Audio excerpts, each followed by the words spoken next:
بسم الله الرحمن الرحيم إنا أرسلنا يكينا لقلو منغا نوح عليه السلام إلى قومي كونخبلتا أن أنذر قومك دا چوير وكونخبلا من قبل مخدنا يوم عذاب عليم دا چرات لبو کی دیتا عذاب دردناک. قال نوح علیہ السلام یا قومی وقوم زما انی لکم نذیر مبین یقینا زیم تاسو لا یرون کے ښکارا ان اعبدوا الله دا چې عبادت کوي د الله واتقوا او یریږئ د الله نه واطیعون او زما تابعداري وکئ یغفر لکم بخنه بوکی تاسو ته من ذنوبکم د ګناهونو ستاسو ویؤخرکم او رستو بکی تاسو لا الی اجل مسمى نیټې مقررې ته ان اجل الله یقینا نیټه د الله اذا جاء کله چې راشي لا یؤخرون رستو کیږي لو کنتم تعلمون که چرته تاسو پوهیږئ.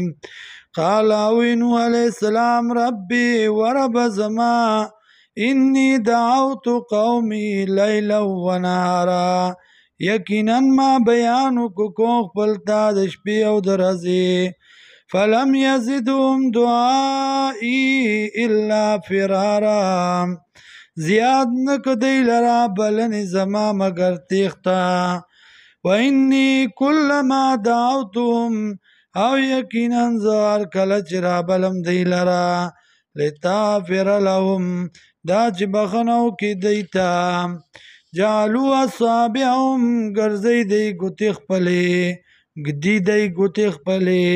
فی آذانهم په غوږونو خپلو کې واستغشوا ثيابهم او راواچئ په ځان باندې څادرونه خپله وَأَصَرُّوا او کلک دی دی پا دی عمل بانی ہمیشہ واستکبروا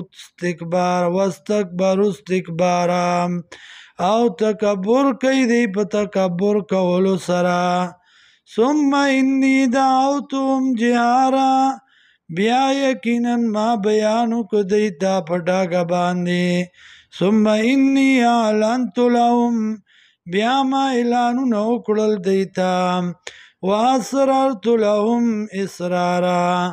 او پټی جرګې مې وکړې دی سره په پټو جرګو کولو سره.